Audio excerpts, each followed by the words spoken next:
Hi, my name's Phil. I like talking about politics. In this video, we're taking my weekly look at spin in the Brexit media on the subject of what has been said about Johnson regarding delivering his Brexit promises from those who backed the project. In this case, not the old favourite, the Daily Express, or even the Daily Mail, but Johnson's former employer, the Daily Telegraph, who are mightily upset, it seems, that he isn't flushing the country down the toilet as quickly as they'd hoped.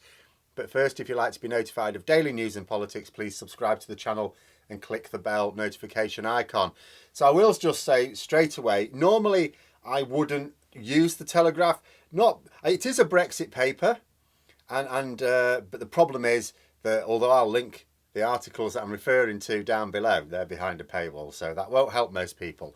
But anyway, in amongst the continuing fallout of Partygate, we've got the situation in Ukraine, the rising cost of living, and there's been quite a bit, despite all that, talked about Brexit in the media, this week.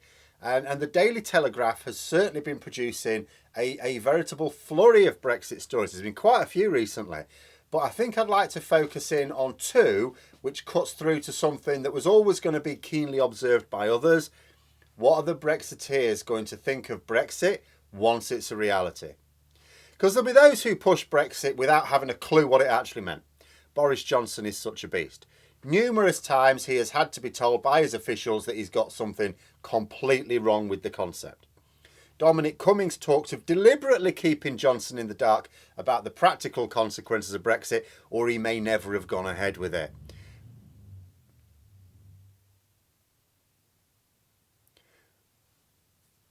Which brings me to the second type.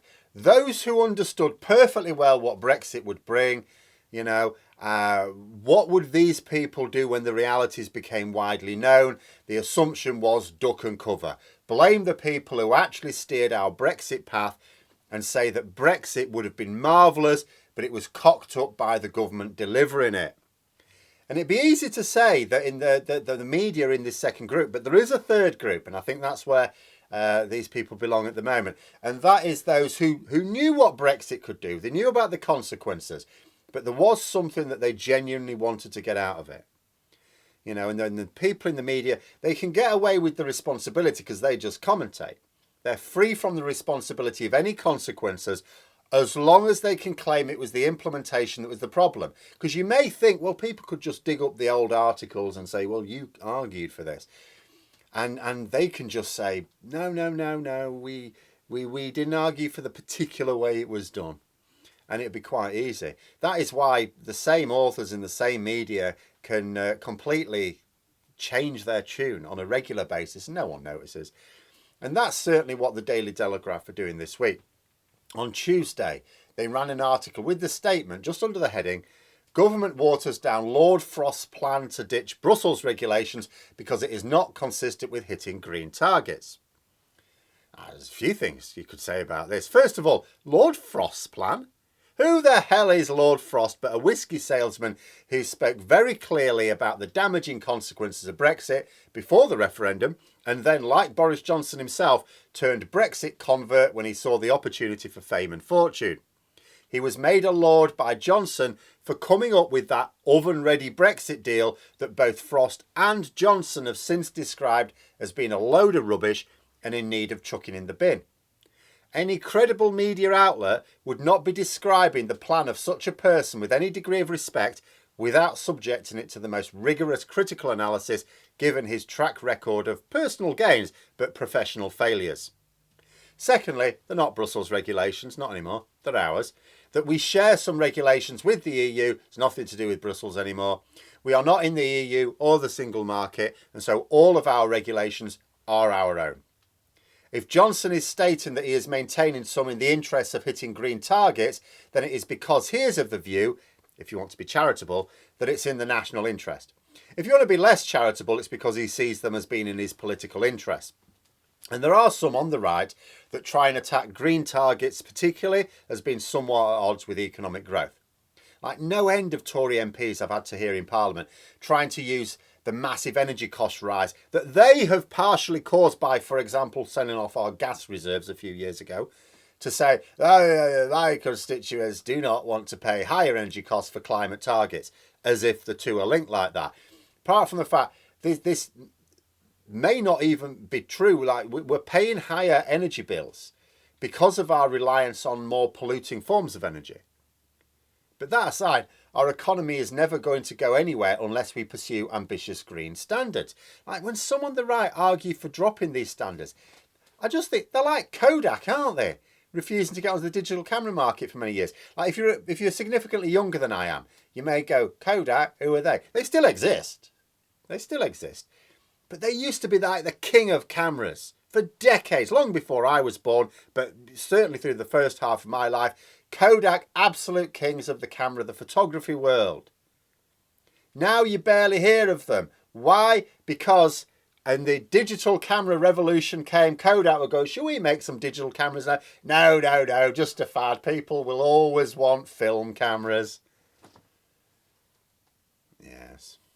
But anyway, before I go off too much on a tangent, back to the gripes of the Telegraph. So, the article talked about Frost Plan. What is Frost Plan? Well, it's this plan to cut 2 retained EU regulations for every rule written. So think about what that plan is actually saying. It's a quota for our regulations.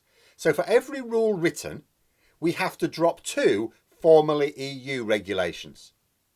No consideration as to whether the regulations are in our national interest or our favour in any other respects. No. There's no consideration for regulations that are good and regulations that are not.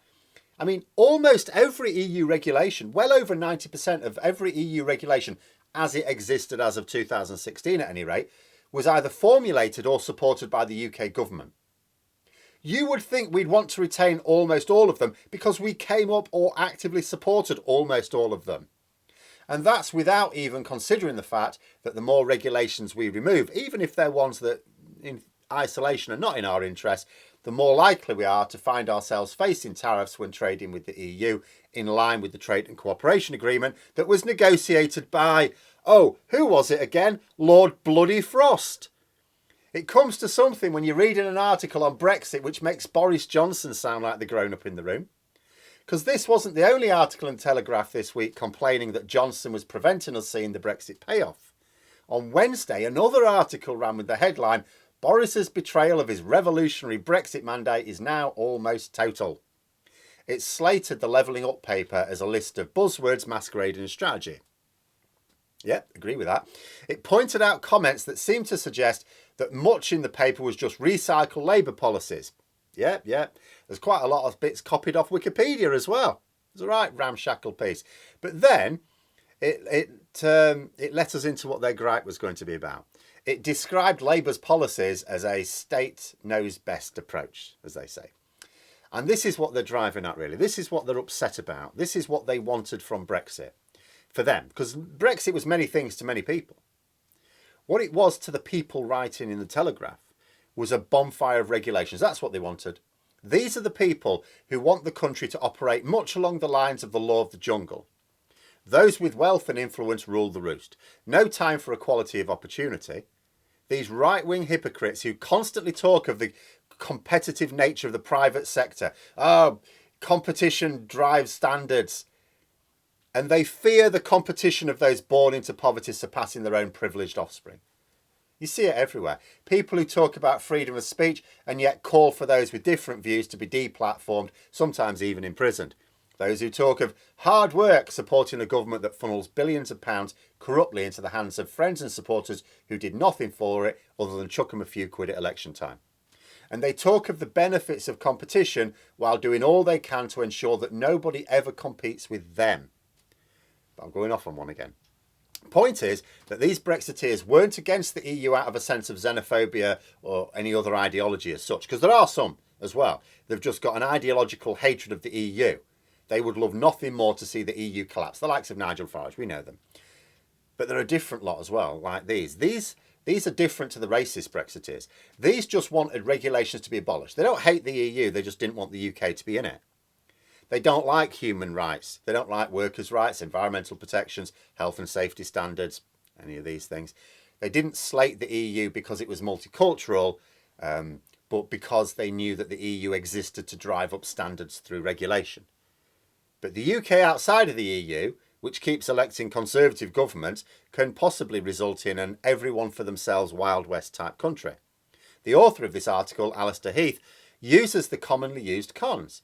They point to, so they do this thing, they point to problems that are self-evident. This is how a con works. You point to a problem that people would agree with, and then you point to your solution, but they never actually explain how the solution deals with the problem.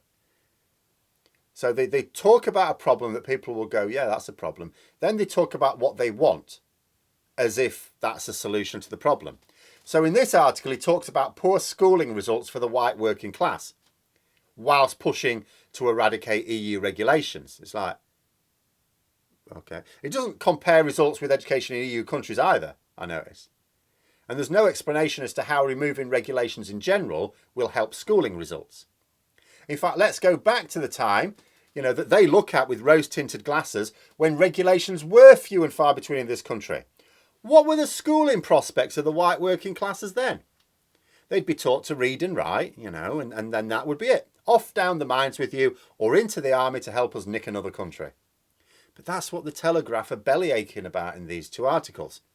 They dress it up in all sorts of things. They talk about EU regulations, but they know that they're not EU regulations anymore, the UK ones. They succeeded in pulling us out of the EU because they knew that an individual government can be corrupted in a way that the EU can't. Too many people in positions of power in the EU, too many people to control. You can't do it. But a single government, you only need to control a few there. There's only a few people in charge of an individual government. What they're annoyed about is that they thought they had the perfect puppet in place in the form of Boris Johnson, but it seems he's not quite stupid enough to go along with this nonsense. And I suppose the other problem for them is that, maybe likely successors aren't as well.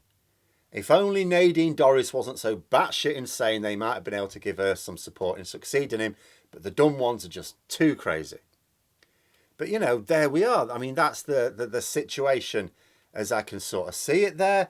In the EU, you have, and that's why they call them EU regulations. Just final point. That is why they will call them EU regulations, even though they're not anymore. It's because they want to argue for them being removed.